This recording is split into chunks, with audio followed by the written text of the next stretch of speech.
अस्सलाम वालेकुम वरहमतुल्लाहि वबरकातुहू नहमदुहु व नसल्ली अला रसूलिहिल करीम अम्मा बाद फ़अऊज़ु बिल्लाहि मिनश शैतानिर रजीम बिस्मिल्लाहिर रहमानिर रहीम रब्बिश्रह ली सदरी व यस्सिर ली अमरी वहलुल उक़दतम मिन लिसानी यफ़क़हू क़ौली रब्बि ज़िदनी इल्मा। आज हम बात करेंगे अल्लाह ताला के एक और ख़ूबसूरत नाम अल रब के बारे में। कुरान मजीद के आगाज़ में अल्लाह ताला फरमाते हैं अल्हम्दुलिल्लाहि रब्बिल आलमीन।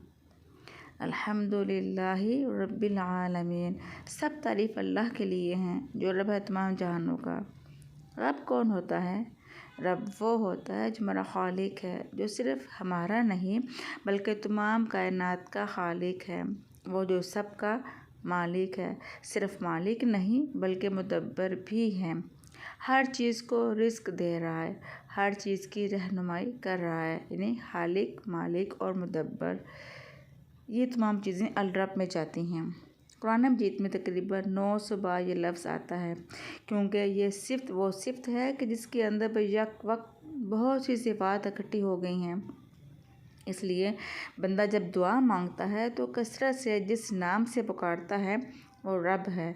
कुरान मजीद की बहुत सी दुआएं रब्बाना या रब्बी से शुरू होती हैं, क्योंकि इंसान जब अल्लाह ताला के इनामात और एहसानात को याद करता है तो ख़ुद ब खुद इसके मुँह से या रब निकलता है। और ऐसा होना भी चाहिए, क्योंकि जिसने हमें पैदा किया इससे ज़्यादा हमारा ख्याल रखने वाला और कौन हो सकता है, जो सिर्फ़ हमारे ज़ाहिर को ही नहीं बल्कि हमारे बातिन को भी जानता है। नबी सल्लल्लाहु अलैहि वसल्लम ने अल्लाह ताला को या रब्बी कहकर पुकारा करते थे। यानी नबी सल्लल्लाहु अलैहि वसल्लम जब अल्लाह ताला को या रब्बी कहकर पुकारा करते थे। रब चूँकि मुख्तलिफ़ चीज़ों की परवरिश करता है, तमाम मामलात को संभालता है, तो वह अपने बंदों पर बहुत मेहरबान भी है। हदीस में आता है, नबी सल्लल्लाहु अलैहि वसल्लम ने फरमाया, हमारा रब वो है जो आसमान दुनिया पर रात को आता है जब रात का तिहाई हिस्सा बाकी रह जाता है और कहता है कोई जो मुझसे दुआ करे तो मैं उसकी दुआ कबूल करूँ, है कोई मुझसे जो मांगे तो मैं उसको अता करूँ, है कोई जो मुझसे बख्शिश मांगे तो मैं उसके गुनाह माफ़ कर दूँ। ये है वो रब जो न सिर्फ़ हमारी दुनियावी बल्कि आखिरी रूहानी ज़रूरियात को भी पूरी करता है। इस वक्त जब सब सो रहे होते हैं और रब जाग रहा होता है, जो अपने बंदों की आवाज़ को सुनता है, फिर वादा करता है कि मैं तुम्हें अता करूँगा। इसी तरह वो बंदों के अमाल की भी निगरानी करता है। हदीस में आता है, नबी सल्लल्लाहु अलैहि वसल्लम ने फरमाया, हमारे रब को 2 किस्म के आदमी बहुत अच्छे लगते हैं, जो अपने बिस्तर लिहाफ अपने घर वालों को छोड़कर नमाज के लिए निकलता है। तो अल्लाह ताला फरमाते हैं, ऐ मेरे फरिश्तों, मेरे इस बंदे को देखो जो अपने बिस्तर लिहाफ अपने घर वालों और अपने मोहल्ले वालों को छोड़कर नमाज के लिए आया है मेरे पास मौजूद नेमतों की रग़बत में और मेरे यहाँ जुहूद सज़ा के खौफ से। यानी मेरा ये बंदा मुझसे मोहब्बत भी रखता है और मुझसे डरता भी है। दूसरा वो आदमी जो जिहाद के लिए निकला, जब लोग शिकस्त खाकर भाग निकले, लेकिन ये डरता है कि जिहाद से भागने की क्या सज़ा है, वो सिर्फ़ मेरी सज़ा के खौफ से लड़ता है। तो अल्लाह ताला अपने फरिश्तों से फरमाते हैं, मेरे इस बंदे को देखो जो मेरे नेमतों के शौक़ और सज़ा के खौफ से वापस आया है और इसका खून भी बहा दिया गया। ऐसा शख्स भी अपने रब का बहुत महबूब होता है। इस हदीस से पता चलता है कि अल्लाह ताला अपने बंदे के अमाल पर खूब नज़र रखता है। हदीस में आता है, जो मुसलमान अपनी पाक कमाई से सदका करता है और आसमान की तरफ सिर्फ पाकी ही चढ़ती है, इनके पाक अमाल जो हैं वो आसमान पर चढ़ते हैं, वो सदका रहमान की हथेली पर रखा जाता है, फिर उसे बढ़ाता है। जिस तरह तुम में से कोई अपने घोड़े के बच्चे को पालता है यहाँ तक कि एक खजूर के पहाड़ के बराबर हो जाती है। यानी वो सदका जो है अल्लाह तो उसकी इतनी परवरिश करते हैं हलाल कमाई का कि एक खजूर के पहाड़ के बराबर जो है उसका इतना बड़ा अजर लिख दिया जाता है। इसी तरह जो शख्स अपने मामलात अपने रब के सुपुर्द कर देता है, ये सोचकर कि मेरा रब मुझे ज़ाया नहीं करेगा, मेरे मामलात की भी खूब निगरानी करेगा, तो रब उसकी उम्मीद को तोड़ता नहीं। किस तरह हज़रत मरियम की वालदा ने अपनी बच्ची को अपने रब के सुपुर्द किया जब वो पैदा हुई।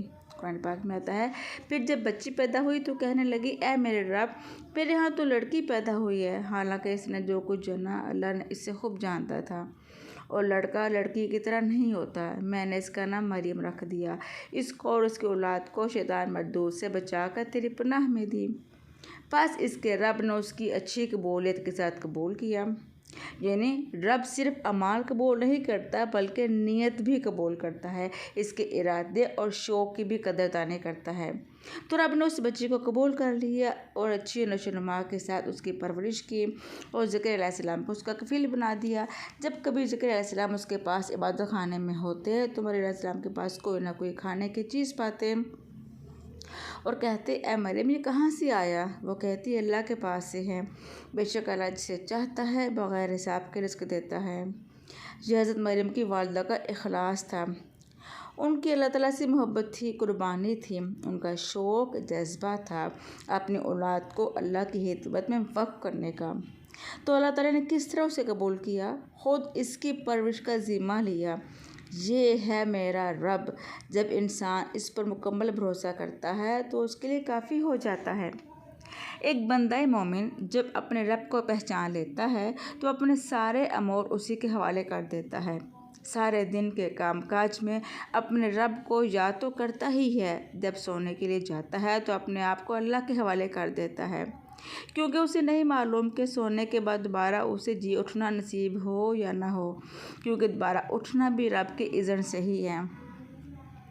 न सिर्फ इंसान बल्कि कायनात की हर चीज़ अपने रब को पुकारती है और अपने रब को पहचानती है। मशहूर वाक़या हुदहुद का कुरान पाक में आता है कि किस तरह उसने सुलेमान अलैहिस्सलाम को आकर कौम की हालत बताई कि वह अल्लाह के सिवा दूसरों को पूछती है। उसने कहा, वो अल्लाह को छोड़कर सूरज को सजदा करते हैं और शैतान ने उनके अमाल उनके लिए खूबसूरत बना दिए हैं और उन्हें असल रास्ते से रोक दिया है, इसलिए वो हदायत नहीं पाते ताकि वो अल्लाह को सजदा ना करें, जो आसमान और ज़मीन की छुपी चीज़ों को निकालता है और जानता है जो तुम छुपाते हो और ज़ाहिर करते हो। अल्लाह वो है जिसके सिवा कोई माबूद नहीं और जो अर्श अज़ीम का रब है। ये हुदहुद कह रहा है कि अल्लाह कौन है जो अर्श अज़ीम का रब है।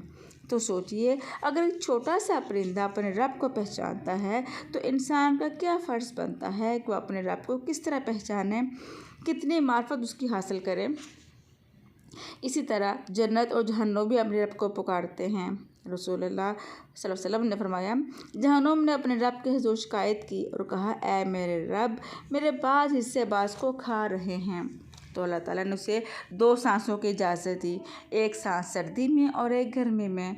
तुम इंतहाई सर्दी और इंतहाई गर्मी के मौसम में देखते हो तो ये सब इसी का सबब है। इस तरह रहम भी रब को पुकारता है। नबी सल्लल्लाहु अलैहि वसल्लम ने फरमाया, रहम रहमान से निकला है जो क़यामत के दिन आएगा और अर्ज़ करेगा, ऐ मेरा, मुझे तोड़ा गया, मुझे काटा गया, मुझ पर जुल्म किया गया। ऐ मेरे रब, मेरे साथ बुरा सलूक किया गया। अल्लाह ताला उसे जवाब देगा, क्या तो इस बात पर राज़ी है कि मैं उसे जोड़ूं जो तुझे जोड़े और उसे काटूं जो तुझे काटे? शैतान जो अल्लाह का नाफरमान है, लेकिन जब अल्लाह ताला से हम कलाम होता है तो ऐ मेरे रब कहकर पुकारता है। हमारे करने का काम क्या है कि हमें अपने रब का तारुफ हासिल करना चाहिए, उसे पहचानना चाहिए। कैसे? कायनात की निशानियों से कोई भी चीज़ जब देखें, इसकी साख्त पर गौर करें, उसके फ़ायदे पर गौर करें, फिर सोचें कि किसने बनाया, ये सब कुछ क्यों बनाया। यकीनन हम सब के लिए बनाया। फिर उस रब का शुक्र अदा करें उसको पहचानने के बाद। दूसरा तरीका, अल्लाह ताला की किताब कुरान मजीद का मुताला करें।